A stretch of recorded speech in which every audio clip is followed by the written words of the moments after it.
السلام عليكم.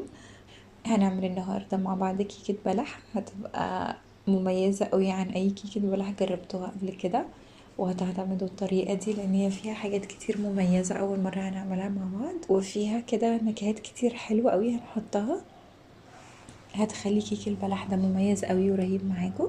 فيلا بينا نبدأ مع بعض. انا اول حاجة عندي هجيب كوب الحليب اللي انا هحطه بتاع الكيك نفسه، هحطه في كسرولة وهحطه على النار يسخن لحد ما اجهز البلح. عندي البلح هجيب يعني اي نوع بلح بس يكون طري، اللي هو الرطب ده ما يكونش بلح ناشف، يعني هيكون اسهل معايا واحسن في ان هو يدوب معايا. بشيل النوع من البلح كله بجهزه، يعني مثلا يكون كمية قد دول، يعني حوالي نص كوب تقريبا من البلح. دلوقتي الحليب سخن فهحط فيه البلح، ممكن نكتفي لحد كده وبعد كده نحطه على طول، بس انا رجعته على النار تاني بحيث ان هو يطرى معايا قوي يبقى طري، ما الاقيش بعد كده حاجات يعني ناشفه معايا. رجعته على النار تاني يكمل سوا. ودلوقتي هبدأ اجهز الكيك العادي. المكونات بتاعته هحط 3 بيضات وهحط نص كوب سكر. انا هحط نص كوب سكر بس لان احنا حاطين بلح، بعد كده هنعمل كراميل. وحطيت فانيليا سائله وفانيليا باودر، ولي معلقه صغيره من كل واحده فيهم. دلوقتي هضربهم كويس مع بعض لحد، طبعا ما احنا عارفين بنضرب في الخطوة دي حوالي من 5 ل7 دقايق لحد ما البيض يبقى والسكر معاه يدي زي كريمة كده لحد ما يتنفش خالص. دلوقتي خلاص خلصت، هشيل المضرب. البلح اهو معايا خلاص، يعني بصوا بقى مستوي قوي ودايب قوي. المفروض ان انا في الخطوة دي خلاص بحطه، يعني هو زي ما هو كده اهرسه حبة بالمعلقة او بالشوكة واحطه في الكيك عادي. بس انا هفضل ان انا هضربه بالهاند بلندر وهصفيه، يعني هضربه الاول وهصفيه. هو مش بيبقى فيه حاجه، حتى القشر بتاعه مش بيبان، ولكن انا مش هفضل ان هو مثلا يعني نيجي ناكل فنلاقي قشر كده او حاجه تضايق في الاكل، يعني خليها تبقى الكيك ناعم احسن. وبعد كده هصفيهم بمصفى، يعني هصفيه كويس. يعني بصوا اللي طالع معايا يعني حاجة بسيطة خالص، بس هي قشر بسيط كده، بس دي واخدينها من نفس منطلق اللي هو الواحد يجي ياكل فيلاقي مثلا حبان في الاكل، فالافضل ان انا اتخلص من باقي القشر بتاع البلح اللي هو مش هيدوب معايا في الحليب او مش هيستوي خالص، وهنصفي باقي الكمية. بصوا ده اللي طلع معايا، يعني هو مش كتير بس انا حاسة ان هو يضايق. دلوقتي عندي معلقة صغيرة من الهيل من الحبهان المطحون، وبرده هعملهم برده في مصفى احتياطي ليكون فيه اي حاجة. وبعد كده معلقة صغيرة من القرفة، دي بتبقى حلوة قوي برضو مع البلح. ومعلقة كبيرة من الكاكاو، هعملهم بمصفى برضو يعني بحيث لو في اي كتل افكها معايا زي كده. كيك البلح هو كده كده بيبقى البلح لونه غامق، فبدل ما نسيب الكيك كده ملوش لون فاحنا بنحط كاكاو بحيث ان هي تفضل معايا، يعني معايا لونها بني في الاخر او كانها زي شبه كيك الشوكليت كده، فيبقى لونها حلو. والهيل والقرفه برضو حلوين قوي قوي مع كيك البلح. تقدروا تستغنوا عن الخطوه دي، بس هي يعني الصراحه كانت مديه طعم حلو قوي، يعني حتى تتخيلوها كده هتبقى جميله قوي. وكملنا باقي الكيك عادي وحطينا كوبايتين من الدقيق، هندخلهم برضو حبة بسيطة كده بالمصفى. بعد كده هنحط كيس بيكنج باودر ومعلقة صغيرة من الخل، وهنحط بقى نص كوب زيت على زبدة، وهقلبهم بقى دلوقتي مع بعض. نقلب بالمضرب اليدوي بالراحة قوي لحد ما نوصل للقوام ده.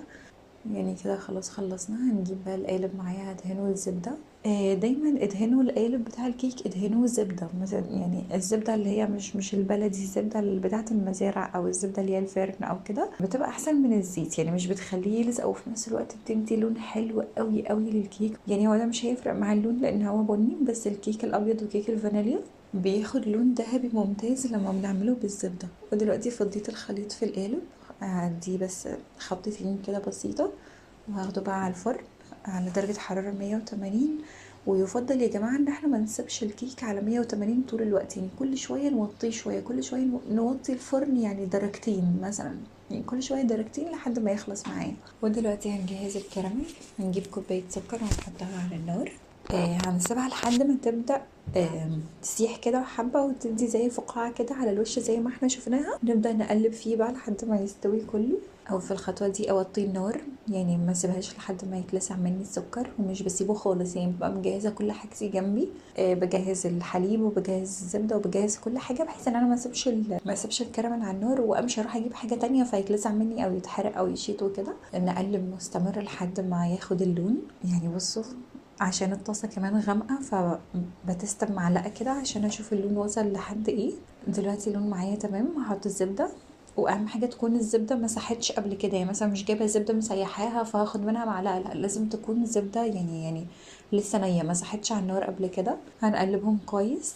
والحليب ده معايا بيبقى سخن، يعني انا ببقى غالية حليب قبل ما بعمل الكراميل، بحيث ان انا لما احطه سخن يعني يدوب معايا بسرعة، ما يخليش الكراميل ان هو يلزق او يعمل سكر بعد كده، يعمل كريستالات كده سكر بعد كده. هقلبهم كويس مع بعض وهحط الحليب تدريجيا، يعني ما احطوش كله مرة واحدة. يعني انا كان معايا كوب حليب، واعمله برضو اشوف بحيث ان هو ايه، يعني هيتقل معايا ولا لا، يعني لحد ما اعمل القوام المطلوب.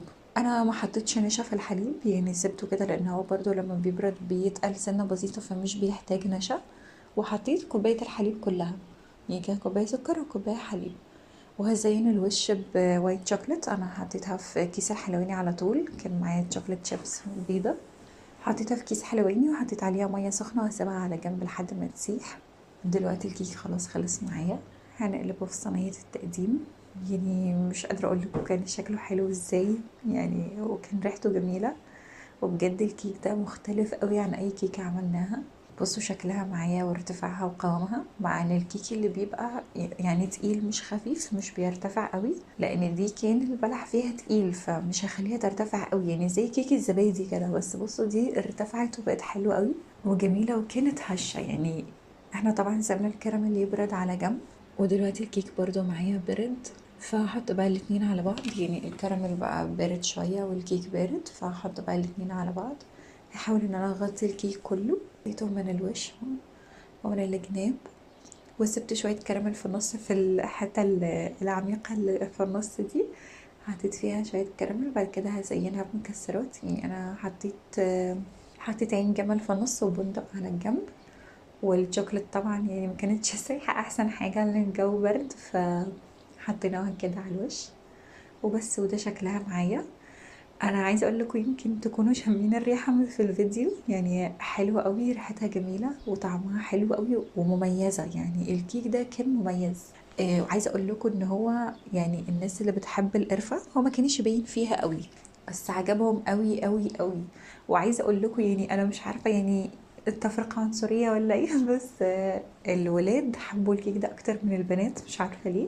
يعني كل اللي كانوا من الولاد جه قال لي ده حلو قوي واعمليه تاني، وكان مميز جدا واخد حته واتنين وتلاته.